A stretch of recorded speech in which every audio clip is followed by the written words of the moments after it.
Hello there, very good afternoon and welcome to your lunchtime news bulletin on TV1. We are coming to you live and direct from the Newsfirst studios here in Colombo. Bringing you the news, I'm Tarushi Kumar Singha. Just before we start off, let's take a look at your headlines this afternoon.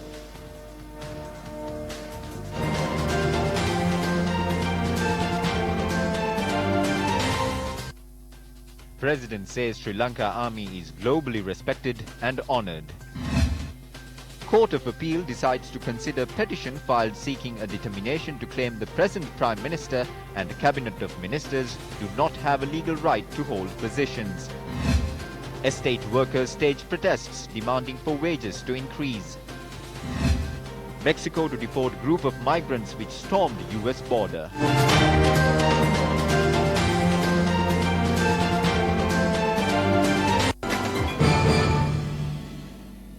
Now today marks the 83rd commemoration ceremony of late former Minister Lalit Athulatmudali.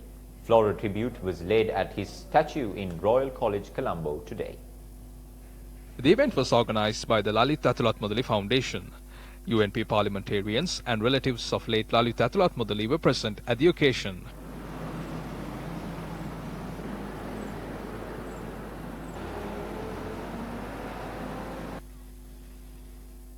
The space left vacant by such huge political figure can be felt even now. The opportunity to make the international community flexible from a speech is lost now. As a result, until we have political figures like Lalit Athulatmudali, the President, Ranil Wickremesinghe and Mahinda Rajapaksa, all of them should act by keeping the country first. We have a responsibility now to take this to the right path and take this political journey to what was envisioned by Lalit Athulatmudali. Lalit Athulatmudali was born on November 26, 1936. He studied at St. John's College, Panadura and later enrolled in Royal College, Colombo. He obtained his degree at the University of Oxford and was a state councillor.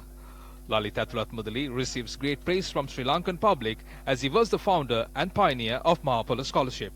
Athulatmudali was 56 years of age when he was assassinated in Kirulapana in 1993. Now in your headline-making news, a conference for ranked officers in the Tri-Forces and senior non-commissioned officers was held in Attidia under the auspices of President Maithripala Sirisena today.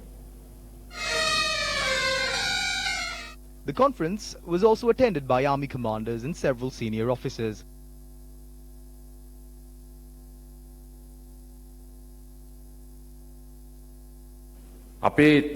People of this country have immense respect for our Tri-Forces. As the head of state and your chief, I have great confidence and respect towards you, as well as the greater service that you have rendered for the future of the country. The service that you have rendered for the national safety, people's lives, well-being of the people, the development of the country is commendable. Your service towards national reconciliation, especially when it comes to the welfare of the people affected by the war, and the ways in which you have engaged in your duties, is an enthusiastic, dedicated and friendly manner, should be appreciated. The Sri Lanka Army has been recognized in army. It has also been honored as one of the top armies in the world.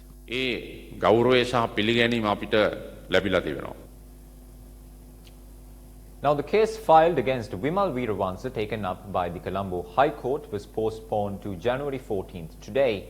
The case filed against Wimal Weerawansa at the Colombo High Court for allegedly earning around 75 million rupees by unknown means other than his lawful earnings during his tenure as a minister under the former government was postponed to the 14th of January 2019.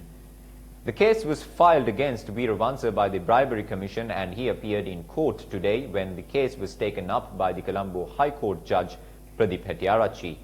The High Court ordered to postpone the trial until the report on the computer data evidence produced by the prosecution is received.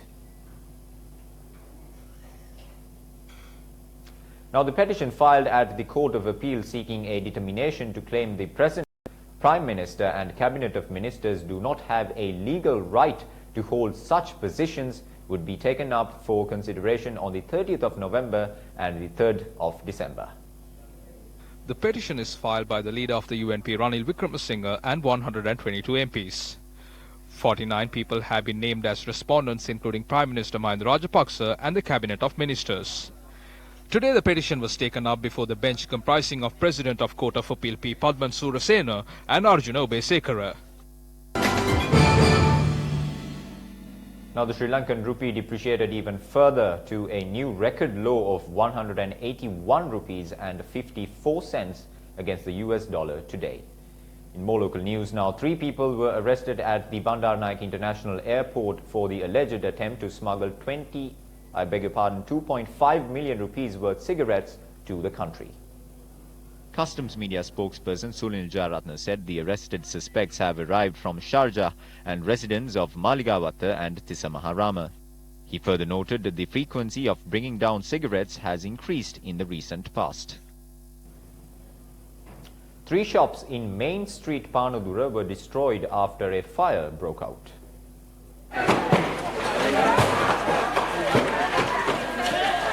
The police said the fire broke out around 8:30 last night and the fire extinguishing units of Kaluthara, Horana, Moratuwa had doused the fire.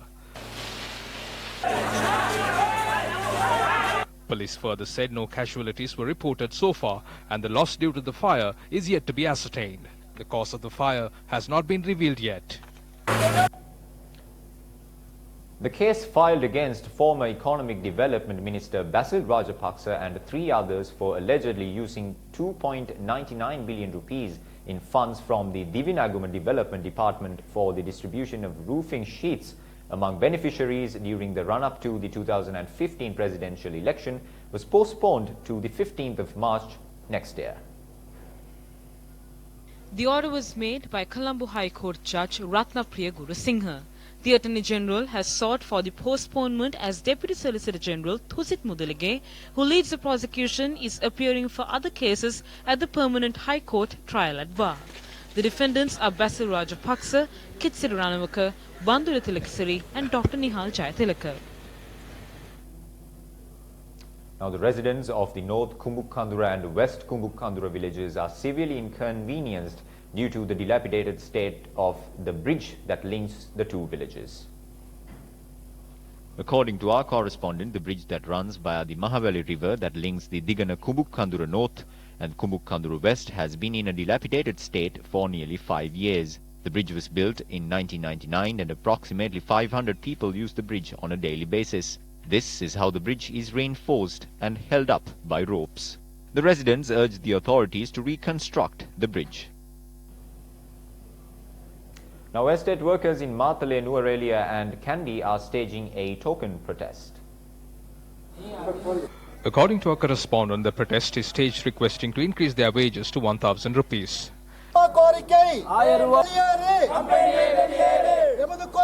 The estate workers said the future steps of the protest will be decided according to the outcome of the discussions between estate workers' trade unions and the Estate Owners Association, which is to be held today.